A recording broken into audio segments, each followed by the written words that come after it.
영화나 드라마를 보면 사랑하는 사람과 뜨거운 시간을 보내는 장면은 흔히 하루가 마무리되는 밤인 경우가 많다. 이렇듯 섹스를 떠올리면 대부분 낮보다는 밤을 연상한다. 그런데 섹스를 한밤중에 할 때 가장 만족도가 높지는 않다는 사실이 알려졌다. 사람들의 편견과 달리 가장 만족스러운 시간대는 따로 있다는 것이다. 과연 남녀를 모두 가장 만족시키는 시간대는 언제일까? 달콤하게 하루를 마무리하는 것보다 더 좋다는 섹스 시간대는 따로 있다. 가장 많은 사람들이 답한 섹스하기 좋은 시간은 바로 아침이었다. 특히 아침 7, 10, 30분에 가장 만족도가 높았다. 해당 연구 결과는 건강 및 웰빙 관련 제품 전문 회사 네이처캔에서 실시한 연구에 의해 발표되었다. 네이처캔은 18세에서 65세 사이 성인 1000명을 대상으로 연구를 진행했다. 1000명의 참가자들은 6주 동안 성생활을 가진 다음 만족도를 10단계로 나눠 기록한 후 제출했다. 그 결과 약 66%의 참가자들이 오전 7시에서 10시 30분 사이에 섹스를 할 때 가장 만족스러웠다고 답한 것으로 드러났다. 그 중에서도 가장 구체적으로 높은 지지를 얻은 시간대는 바로 오전 7, 10, 30분이었다. 전체 참가자의 25가 오전 7, 10, 30분에 섹스를 했을 때 가장 즐거웠다고 답했다. 모닝 섹스는 아침 운동과 비슷한 효과를 주는 것으로 분석된다. 남자의 경우 모닝 섹스는 생물학적으로도 더 큰 만족감을 가져다 준다. 남성 호르몬인 테스토스테론은 오전 8시쯤 가장 높은 수치를 기록하기 때문이다. 반면 잠들기 직전에 테스토스테론 수치는 아침에 비해 절반 정도다. 호르몬이 아침에 더 활발하게 작동하기 때문에 신체적으로도 모닝섹스에 더 끌릴 수밖에 없다. 여성에게도 한밤중보다 아침의 성관계가 더 자극적일 수 있다. 잠을 자며 충분히 이완된 신체 세포들이 아침에 상대적으로 더 민감해지기 때문이다. 또한 밤 시간대보다 상대적으로 밝기 때문에 상대의 신체를 더욱 선명하게 확인할 수 있다는 점도 모닝섹스에서 느낄 수 있는 자극 중 하나다.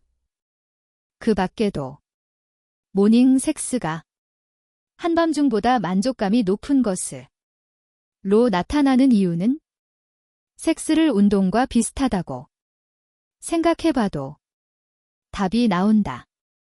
아침 공복에 운동을 할 경우 혈당 수치는 낮아지고 지방이 빠르게 분해된다. 또한 운동 이후 온몸에 탄력이 생기고 활발하게 하루를 시작할 수 있게 되는 계기가 되기도 한다. 모닝 섹스는 바로 이런 아침 운동과 비슷한 효과를 주는 것으로 분석된다. 섹스 이후 활기차게 시작하는 하루로 인해 만족도가 더욱 높아지는 것이다. 이렇듯 평소 급박하게 흘러가는 아침 습관 속에서 모닝 섹스는 사랑하는 사람과 달콤하게 하루를 시작할 수 있게 해 사람들의 만족도를 크게 높여주는 것으로 분석된다. 그래서 오늘 제가 첫 번째로 무조건 세워주자라는 말씀을 드리는 겁니다. 왜냐하면 남성성이 죽어버리면 활력도 없어지고 자신감도 많이 없어집니다. 그렇지 않을까요? 세울 수 있다는 건 성적 흥분을 할 수 있다는 것인데요. 성적인 흥분이 되면 평상시보다 더 많은 혈액이 유입되고 그리고 혈액이 유입되면서 주요 부위가 커지는 것이죠. 그리고 주요 부위가 커진다는 건 결국 혈액순환이 잘 된다는 걸 의미하는 것입니다. 혈액순환이 이렇게 잘 된다는 것은 결국 각종 세균으로부터 자신의 몸을 지켜줄 수 있는 아주 직접적인 원인이 되는 겁니다. 그래서 하루에 한 번씩 세워주셔야 합니다. 조금 자극적이고 야한 말이라고 생각하실 수도 있지만 우리가 중년을 넘어 노년에 반드시 필요한 지혜입니다. 여러분 매일 하루에 한 번 세우는 거 잊지 말고 실천하시기 바라겠습니다. 그리고 두 번째는 혈액순환에 도움이 되는 음식을 잘 챙겨 먹자입니다. 정력에 좋은 음식은 우리 주변에 여러 가지 많이 있습니다. 그런데 여러분, 그 중에서 실천하시고 꼭 챙기셔야 되는 것 중 한 가지가 무엇인지 아시나요? 패스트푸드 음식. 아무렇게나 쉽게 만들어진 음식이나 밖에서 파는 음식은 웬만하면 드시지 마시길 바랍니다. 정크푸드. 쓰레기 음식이라고도 불리죠. 한 가지 또 실천해야 하는 것은 나이 들수록 적게 드셔야 됩니다. 소식하는 것에 중요성이 많이 알려지고 있고 간헐적 단식이 지금도 유행하고 있습니다. 조금 먹는 것은 정말 장수하는 지름길이라고 할 수 있습니다. 적게 먹으면 오히려 정력도 더 세지는 경향이 있습니다. 그리고 제가 방금 말씀드렸던 혈액순환이 잘 되는 음식을 소개해드리고 싶은데요. 양파가 몸에 좋은 건 많이 알고 계실 텐데요. 건강에 너무 좋다고 말하지요. 근데 양파 중에서도 적색 양파가 더 좋다고 합니다. 그리고 마늘도 너무 좋습니다. 그 다음으로 추천드리는 음식은 단호박입니다. 단호박은 먹기도 너무 쉽습니다. 마트 가서 사다가 그냥 쪄드시기만 하면 됩니다. 그리고 나이가 들어갈수록 고기질, 좋은 단백질도 꼭 챙겨 먹는 거 잊지 마시길 바라겠습니다. 하루에 손바닥 반 정도 아니면 손바닥이 하나 정도 되는 그런 고기 양을 날마다 드시기 바라겠습니다. 정력에 좋은 이 음식들을 잊지 마시고 잘 챙겨 드세요. 그리고 다음은 세 번째입니다. 세 번째는 귀를 잡아당기고 발바닥을 두드려 주자입니다. 걷는 거 중요한 건 다 아시지요? 박동창 맨발 걷기. 열풍이 사그라들지 않고 있는데요. 그래서 많은 분들이 걷기의 중요성을 알고 실천하고 계십니다. 그래서 걷는 것 말고 오늘은 다른 걸 말씀드리고 싶습니다. 귀를 잡아당기고 발바닥을 자주 때리는 것입니다.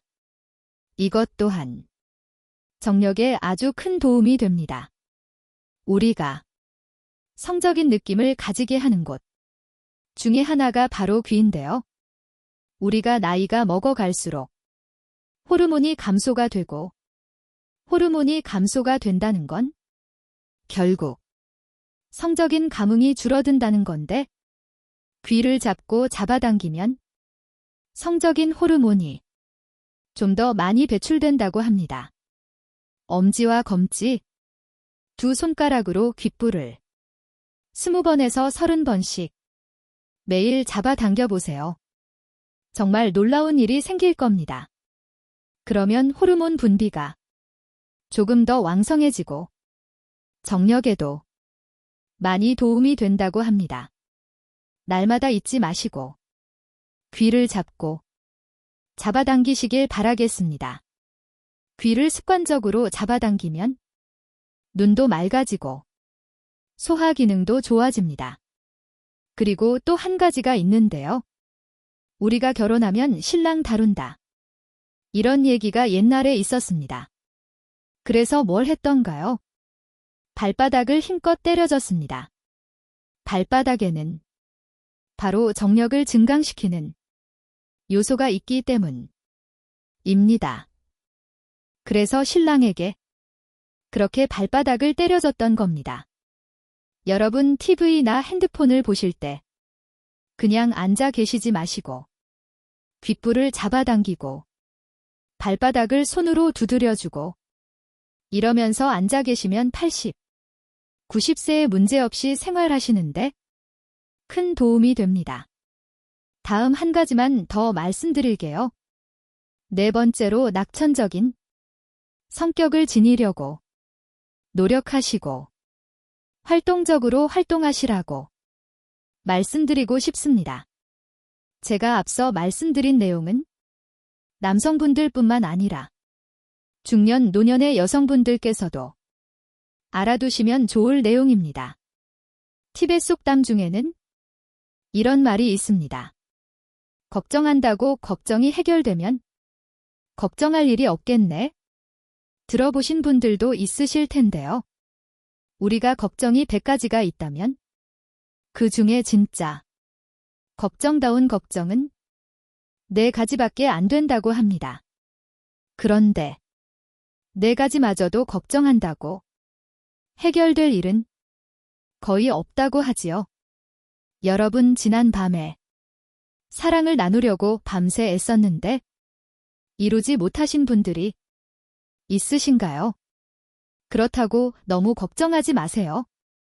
포기하지 않으면 분명 이루어집니다. 마음을 낙천적으로 편안하게 잡수시면서 늘 그저 건강하게 생활하려고 노력하시다 보면 자연스럽게 좋아질 겁니다. 너무 아웅다운 조바심을 내면서 살지 마시고 편안한 마음을 지니고 사는 게 참 중요합니다. 좋은 마음, 긍정적인 마음이 노후의 정신건강, 그리고 정력을 유지하는 것에 굉장한 도움이 된다는 걸 잊지 마시기 바라겠습니다. 우리가 80세, 90세, 100세까지 아름다운 성생활을 유지할 수 있는 비결 4가지를 말씀드렸는데요. 다 들어서 아시는 것도 있으시겠지만 제가 다시 이렇게 강조드리는 이유가 있습니다. 날마다 꾸준히 실천해 보시라는 의미입니다. 꾸준히 어제까지 살았던 모습이 오늘의 내가 되고 오늘의 내 모습이 내일의 내가 됩니다. 그것을 잊지 마시고 작은 습관이라도 실천하는 신이여 여러분 되시길 바라겠습니다. 마지막으로 중년, 노년 부부를 위한 지침서. 부부관계는 얼마나 자주 해야 하는지 정답을 알려드리겠습니다. 가끔 중년의 남성분들의 경우에는 다른 상담을 하시다가 근데 이런 상담을 해도 될지? 하고 입을 떼시면 10중 8구는 대부분 본인의 성생활에 관해 상담이 들어가는 경우가 꽤 있습니다. 부부관계의 육체적, 정서적 문제들에 대해 얘기하실 때 특히 남성분들은 자신의 부부관계 횟수를 정력의 척도로 삼으려는 경향을 보이곤 하십니다. 그러다 보니 자신이 평균에 넘치는지 못 미치는지에 대해서 꽤 많이 궁금해하시고 기준으로 자신의 건강 상태를 확인받으려고 하십니다.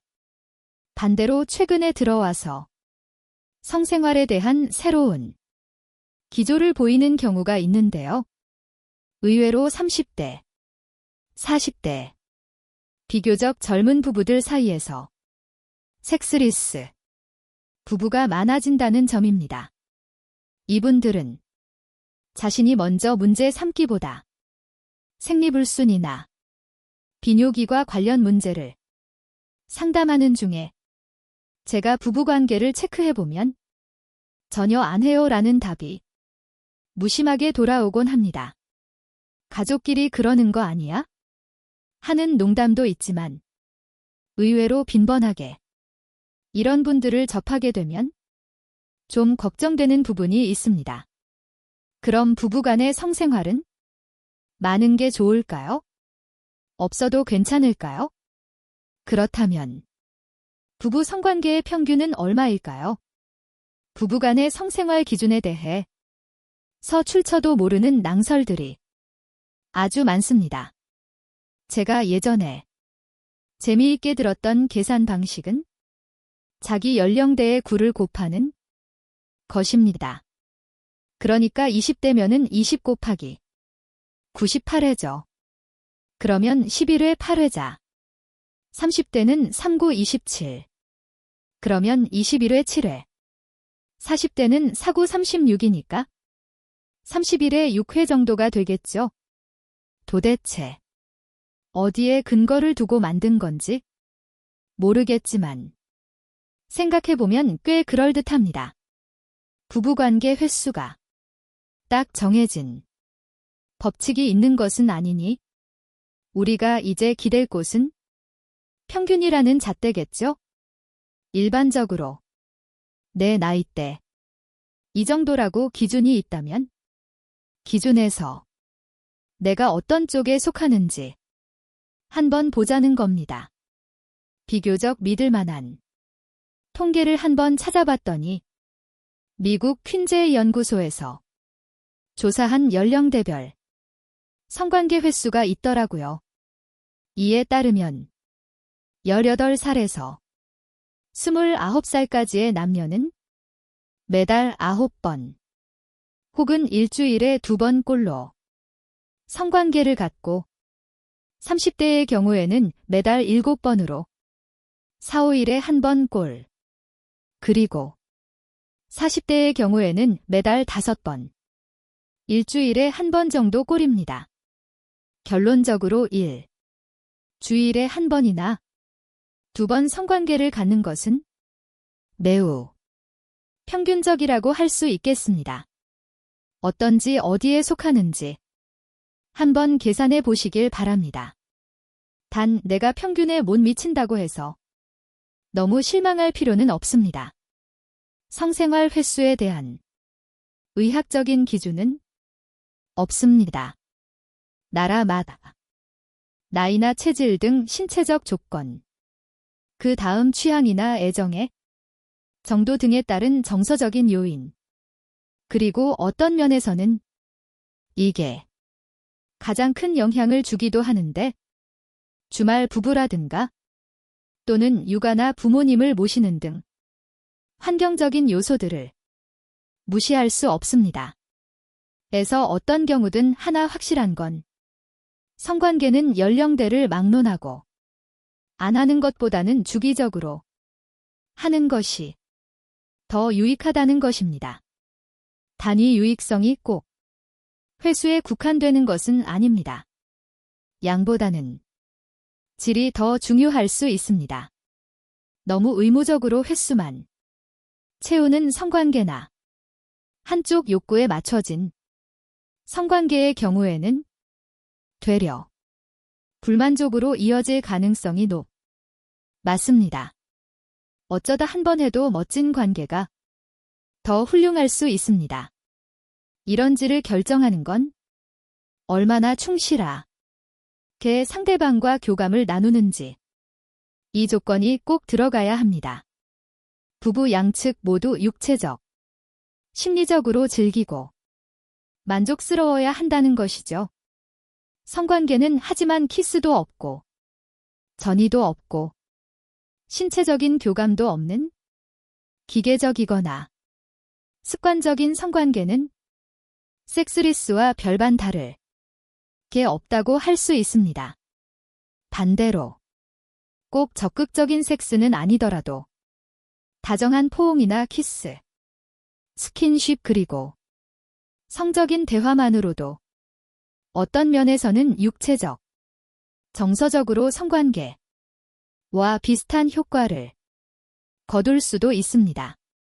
결론적으로 좋은 성관계는 적당한 횟수도 필요하지만 질적인 면이 더 중요하다고 할 수 있겠죠. 일반적으로 부부들은 나이가 들어감에 따라 관계 횟수가 줄어들 수밖에 없습니다. 전혀 안 그러시다고요? 부러운 분들입니다. 일반적으로 체력적인 문제가 제일 클건데요. 40, 50대에 집중돼 있는 육아 스트레스, 사회적인 책임이나 압박감 등의 스트레스 등이 우리의 성생활을 방해하곤 합니다. 너무 이른 결론을 내지 말자고요.